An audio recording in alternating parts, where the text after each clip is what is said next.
Tamil Nadu டெம்பிள்.net channel பார்வையாளர்களுக்கு வணக்கம். இன்றைய ஆன்மீக தகவல் 2024ஆம் ஆண்டு திருவண்ணாமலையில் மகா தீபம் ஏற்றப்படுமா?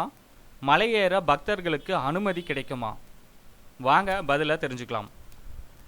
திருவண்ணாமலை தீப திருவிழாவின் சிகர நிகழ்வான மகா தீபம் வரும் டிசம்பர் 13ஆம் தேதி மாலை 6 மணி அளவில் சுமார் 2668 அடி உயரம் கொண்ட அண்ணாமலையார் மலை உச்சியில் ஏற்றப்பட உள்ளது. இது வருடா வருடம் வெகு விமர்சையாக சிறப்பாக கொண்டாடப்பட்டு வருகின்றது. ஆனால் இந்த வருடம் திருவண்ணாமலையில் ஏற்பட்ட மண் சரிவினால் மகா தீபத்தின் போது மலைக்கு செல்லும் 2500 பக்தர்களுக்கு இந்த ஆண்டு அனுமதி அளிக்கப்படுமா என்பது கேள்விக்குறியாகி உள்ளது.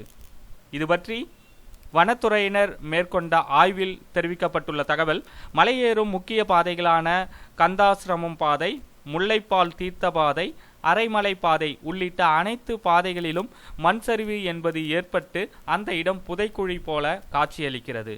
மலையேறும் அனைத்து பாதைகளும் மண் சரிந்துள்ளது. இந்த ஆபத்தான சூழ்நிலையில் 200 மற்றும் 300 டன் கொண்ட பாறைகள் ஆபத்தான நிலையில் விழும் நிலையில் உள்ளது. குறிப்பாக மகா தீபம் ஏற்றப்படும் கொப்பரை கொண்டு செல்லும் பாதைகளிலும் மண் சரிவு ஏற்பட்டுள்ளதாக தெரிகின்றது. மலை உச்சியில் தீபம் ஏற்றும் சமயத்தில் மலையேற பக்தர்களை அனுமதிக்க வேண்டாம் என்று வனத்துறையினர் கோரிக்கை விடுத்துள்ளனர்.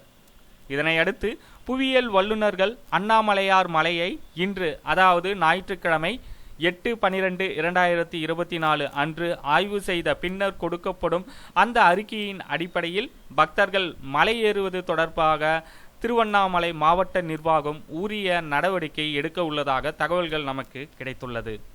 ஆண்டிற்கு ஒருமுறை மலை உச்சியில் ஏற்றப்படும் மகா தீபத்தின் போது மலையேற அனுமதிக்க வேண்டும் என்பதே பக்தர்களின் கோரிக்கையாக உள்ளது.